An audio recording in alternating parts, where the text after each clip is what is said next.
हरी चूड़ियां पहनने की तैयारी कर रही हैं, तो आज की ये वीडियो आपके लिए अत्यंत महत्वपूर्ण है, क्योंकि शास्त्रों में एक ऐसी बात बताई गई है जिसे बहुत कम महिलाएं जानती हैं। अधिकतर महिलाएं बाजार से हरी चूड़ियां तो खरीद लेती हैं, लेकिन उन्हें ये नहीं पता होता कि आखिर इन्हें किस दिन खरीदना सबसे शुभ माना गया है, किस समय पहनना चाहिए और कौन सी ऐसी छोटी सी गलती है जिसके कारण शुभ फल मिलने के बजाय अशुभ परिणाम भी देखने को मिल सकते हैं। यही कारण है कि कई बार पूरी श्रद्धा से पूजा पाठ करने के बाद भी मनचाहा फल प्राप्त नहीं होता। आज की इस वीडियो में हम विस्तार से जानेंगे सावन चूड़ियों का धार्मिक महत्व क्या है, इन्हें खरीदने का शुभ दिन कौन सा है, पहनने का सही समय क्या है, किन दिनों में भूल कर भी इन्हें नहीं खरीदना चाहिए और आखिर क्यों मां पार्वती को अर्पित करके पहनी गई चूड़ियां विशेष रूप से शुभ मानी जाती हैं। अगर आप चाहती हैं कि भोलेनाथ और मां पार्वती की कृपा आपके परिवार पे बनी रहे, पति की आयु, स्वास्थ्य और उन्नति के लिए आपका श्रृंगार वास्तव में मंगलकारी बने, तो इस वीडियो को अंत तक अवश्य देखिएगा। बीच में वीडियो छोड़ने की गलती बिल्कुल मत कीजिएगा, क्योंकि अंत में मैं एक ऐसा छोटा सा उपाय भी बताऊंगा जिसे बहुत कम महिलाएं जानती हैं। अगर आप भगवान भोलेनाथ और मां पार्वती में श्रद्धा रखते हैं तो वीडियो को अभी लाइक कर दीजिए, कमेंट में पूरे विश्वास के साथ लिखिए ओम नमः शिवाय। और यदि हमारे चैनल शिवहम टीवी पर पहली बार आए हैं तो चैनल शिवहम टीवी को सब्सक्राइब करके बेल आइकन अवश्य दबा दीजिए, ताकि सावन व्रत, पूजा और सनातन धर्म से जुड़ी ऐसी महत्वपूर्ण जानकारियां सबसे पहले आपको मिलती रहें। चलिए बिना समय गंवाए शुरू करते हैं। मेरी प्यारी बहनों, आज मैं आप सबसे एक छोटी सी बात पूछना चाहता हूं। जब सावन का महीना आने वाला होता है तो क्या आपके मन में भी एक अलग ही आनंद नहीं जागता? क्या ऐसा नहीं लगता कि अब फिर से भगवान भोलेनाथ के मंदिरों में घंटियों की ध्वनि गूंजेगी, शिवलिंग पर जल चढ़ेगा, घर घर में ओम नमः शिवाय का जाप होगा और हर सुहागिन अपने पति के सुख, सौभाग्य और लंबी आयु की कामना करते हुए मां पार्वती का आशीर्वाद मांगेगी। यदि आपके मन में भी ऐसा भाव आता है तो समझ लीजिए कि ये केवल एक परंपरा नहीं बल्कि आपकी श्रद्धा की सबसे सुंदर अभिव्यक्ति है। लेकिन बहनों, श्रद्धा जितनी पवित्र होती है उतना ही आवश्यक होता है सही ज्ञान। कई बार हम पूरी निष्ठा से पूजा करते हैं, पूरे मन से व्रत रखते हैं, 16 श्रृंगार भी करते हैं, फिर भी मन में कहीं ना कहीं ये प्रश्न रह जाता है कि आखिर वो शांति, वो कृपा और वो आनंद क्यों महसूस नहीं हो रहा जिसकी हमने कामना की थी। ऐसा क्यों होता है? क्या भगवान हमारी पूजा स्वीकार नहीं करते? नहीं, भगवान तो अपने भक्त का प्रेम देखते हैं। उनके लिए सोना चांदी, बड़े बड़े चढ़ावे या महंगे आभूषण नहीं, बल्कि भक्त का निर्मल मन सबसे बड़ा उपहार होता है। लेकिन हमारे आरसी मुनियों ने एक बात और समझाई है। उन्होंने कहा कि जब श्रद्धा और सही विधि दोनों साथ चलती हैं तब पूजा का पुण्य और भी अधिक फलदायी माना जाता है। यही कारण है कि आज हम एक ऐसी छोटी सी बात पर चर्चा करेंगे जिसे बहुत सी महिलाएं अनदेखा कर देती हैं। वो बात है सावन की हरी चूड़ियां। बहनों, आपको ये सुनकर आश्चर्य होगा कि हर साल हजारों महिलाएं पूरे उत्साह से हरी चूड़ियां खरीदती हैं, लेकिन उनमें से अधिकांश को ये पता ही नहीं होता कि इन्हें खरीदने का शुभ समय क्या माना जाता है, किस दिन पहनना उचित माना जाता है और पहनने से पहले कौन सा छोटा सा धार्मिक कार्य करना चाहिए। आज की पूरी चर्चा इसी विषय पर है, इसलिए मैं आपसे निवेदन करता हूं कि इस वीडियो को बीच में छोड़कर मत जाइए। हो सकता है कि आज आपको ऐसी बात पता चले जो आपने पहले कभी विस्तार से न सुनी हो।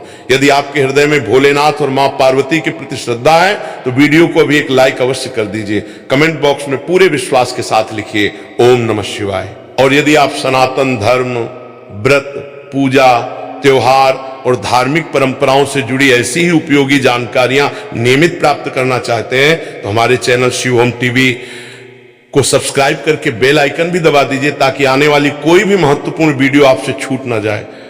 बहनों, क्या आपने कभी इस बात पर ध्यान दिया, जब सावन शुरू होता है तो केवल प्रकृति ही नहीं बदलती, मन भी बदल जाता है। सूखी धरती हरी चादर ओढ़ लेती है, पेड़ों पर नई कोपलें निकल आती हैं, चारों ओर हरियाली फैल जाती है, मानो स्वयं प्रकृति यह संदेश दे रही हो कि जीवन में चाहे कितनी भी कठिनाइयां आई हो, एक नई शुरुआत हमेशा संभव है। यही कारण है कि सावन के महीने में हरे रंग का विशेष महत्व माना गया है।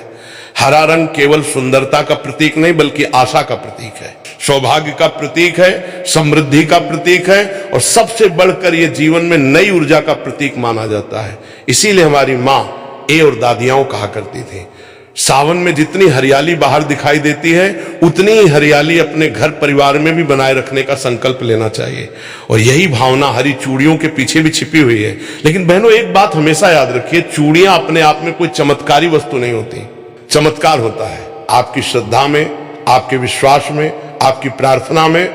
जब कोई सुहागिन महिला भोलेनाथ और मां पार्वती को अपना आराध्य मानकर पूरे प्रेम से उनका स्मरण करते हुए श्रृंगार करती है, तब वही श्रृंगार उसके लिए एक आध्यात्मिक संकल्प बन जाता है।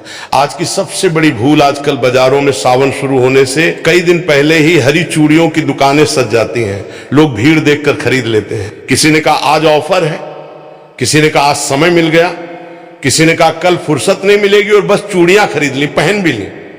लेकिन बहनों, क्या कभी आपने ये जानने की कोशिश की कि हमारी परंपरा इसके बारे में क्या कहती है?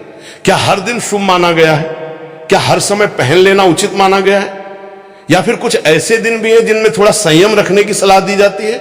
यही वो प्रश्न है जिसका उत्तर हम आगे जानेंगे। और विश्वास मानिए, यदि आप इस छोटी सी बात को समझ लेंगे तो आगे से सावन का श्रृंगार केवल एक रस्म नहीं रहेगा, बल्कि आपके मन की सच्ची भक्ति का उत्सव बन जाएगा। ओम नमः शिवाय, हर हर महादेव। मेरी प्यारी बहनों, आज मैं आपसे कोई कठिन शास्त्र नहीं कहने जा रहा, ना ही ऐसी बात जो केवल विद्वान ही समझ सके। आज की बात बहुत सरल है, लेकिन यदि इसे मन से समझ लिया जाए तो सावन का आपका श्रृंगार केवल बाहरी सजावट नहीं रहेगा, बल्कि भक्ति का एक सुंदर संकल्प बन जाएगा। जरा मन में सोचिए, जब सावन आने वाला होता है तो सबसे पहले आपके मन में क्या आता है? शायद नई हरी चूड़ियां, नई साड़ी, मेहंदी, भोलेनाथ का जलाभिषेक, सोमवार का व्रत और मां पार्वती के चरणों में अपने परिवार के सुख की प्रार्थना। यही तो सावन की सबसे सुंदर बात है। ये महीना केवल कैलेंडर का एक महीना नहीं होता, ये मन को भगवान के निकट ले जाने का अवसर होता है। इसीलिए हमारे घरों में दादी नानी कहा करती थी, सावन में जितना मन भगवान में लगेगा उतना ही घर में प्रेम और शांति बढ़ेगी। बहनों, आजकल एक बात देखने को मिलती है, जैसे ही सावन पास आता है बाजार हरी चूड़ियों से भर जाते हैं, हर दुकान पर भीड़ लग जाती है। कोई डिजाइन देख रहा है, कोई रंग चुन रहा है, कोई जल्दी जल्दी खरीद कर घर लौट रहा है। लेकिन बहुत कम लोग एक प्रश्न पूछते हैं, क्या केवल हरी चूड़ियां खरीद लेना ही पर्याप्त है? क्या जिस दिन समय मिल जाए उसी दिन खरीद लेना ठीक है? क्या पहनने से पहले कोई विशेष भावना या प्रार्थना भी होनी चाहिए? यहीं से हमारी आज की चर्चा शुरू होती है। बहनों, याद रखिए, सनातन परंपरा में किसी भी वस्तु का महत्व केवल इसलिए नहीं होता कि वो सुंदर है। उसका महत्व इसलिए होता है क्योंकि उसके साथ एक भाव, एक संकल्प और एक आध्यात्मिक अर्थ जुड़ा होता है। हरी चूड़ियां भी उसी भाव का प्रतीक हैं। वे हमें हरियाली की याद दिलाती हैं। हरियाली केवल खेतों की नहीं, रिश्तों की भी होती है, घर की भी होती है, मन की भी होती है। जब मन सूख जाता है तो जीवन में आनंद कम होने लगता है। जब रिश्तों की हरियाली बनी रहती है तो कठिन समय भी सरल लगने लगता है।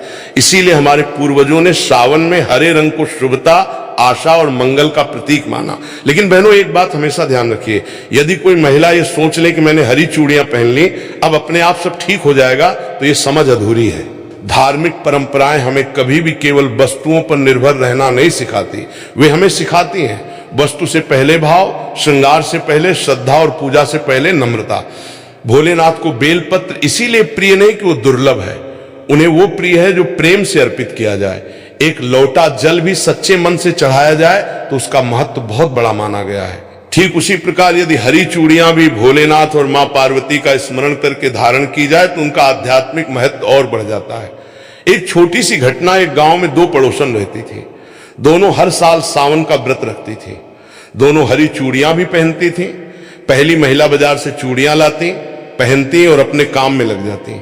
दूसरी महिला भी वही करती थी, लेकिन एक छोटा सा अंतर था, वो घर आकर सबसे पहले स्नान करती, फिर भोलेनाथ और मां पार्वती के सामने दीपक जलाती, हरी चूड़ियों को एक थाली में रखती, उन पर हल्दी और अक्षत अर्पित करती और हाथ जोड़कर कहती, हे भोलेनाथ, यदि इस श्रृंगार में कोई शुभता है तो वो आपकी कृपा से ही है। मेरे परिवार में प्रेम बना रहे, मेरे मन में अहंकार कभी ना आए और मेरी श्रद्धा हमेशा बनी रहे। फिर वो उन्हीं चूड़ियों को प्रसाद का भाव मानकर पहनती। पहनो, ध्यान दीजिए, दोनों ने एक जैसी चूड़ियां पहनी थी, लेकिन अंतर चूड़ियों में नहीं था, अंतर भाव में था। और शास्त्रों का सार भी यही है, भगवान भाव के भूखे हैं। यही कारण है कि हमारे बड़े बुजुर्ग हर शुभ कार्य से पहले ईश्वर का स्मरण करने की सलाह देते थे। लेकिन अब एक महत्वपूर्ण प्रश्न आता है, क्या सावन में हरी चूड़ियां किसी भी दिन खरीद लेना उचित माना जाता है, या परंपराओं में कुछ ऐसे दिन बताए गए हैं जिन्हें अधिक शुभ माना गया है, और क्या कुछ ऐसे दिन भी हैं जिनमें खरीदारी टालने की सलाह दी जाती है? बहनों, यहीं से विषय और भी रोचक होने वाला है। अगले भाग में हम विस्तार से समझेंगे कि सावन में हरी चूड़ियां खरीदने का शुभ समय क्या माना जाता है, उन्हें पहली बार कैसे धारण करें और कौन सी छोटी छोटी सावधानियां इस पूरे श्रृंगार को और अधिक अर्थपूर्ण बना सकती हैं। बहनों, अब जरा अपने बचपन की एक बात याद कीजिए, जब भी सावन का महीना आता था, घर की बड़ी बूढ़ी महिलाएं कितने प्रेम से कहा करती थी, सावन आ गया है, अब घर में हरियाली भी आनी चाहिए और मन में भी हरियाली रहनी चाहिए। उस समय शायद हम इन बातों का अर्थ नहीं समझते थे, हमें तो बस इतना अच्छा लगता था कि घर में पूजा होगी, मेहंदी लगेगी, झूले पड़ेंगे और माँ या दादी नई हरी चूड़ियां पहनेंगी। लेकिन जैसे जैसे जीवन आगे बढ़ता है तब समझ में आता है कि हमारे पूर्वज केवल रस्में निभाने के लिए ये सब नहीं करते थे, हर परंपरा के पीछे कोई ना कोई भाव अवश्य छिपा होता था। सावन की हरी चूड़ियां भी उसी भाव का एक हिस्सा है। बहनों सोचिए, यदि कोई पौधा सूखने लगे तो हम क्या करते हैं? उसे पानी देते हैं, धूप का ध्यान रखते हैं, उसकी देखभाल करते हैं, क्योंकि हम चाहते हैं कि उसमें फिर से हरियाली लौट आए। ठीक उसी प्रकार परिवार भी एक पौधे की तरह होता है। यदि उसमें प्रेम, सम्मान, धैर्य और विश्वास का जल मिलता रहे तो वो हमेशा हरा भरा रहता है। और यदि मन में क्रोध, अहंकार और कटु वचन बढ़ जाए तो धीरे धीरे रिश्तों की हरियाली कम होने लगती है। यही कारण है कि सावन हमें केवल भोलेनाथ की पूजा करना नहीं सिखाता, बल्कि अपने व्यवहार को भी मधुर बनाने की प्रेरणा देता है। श्रृंगार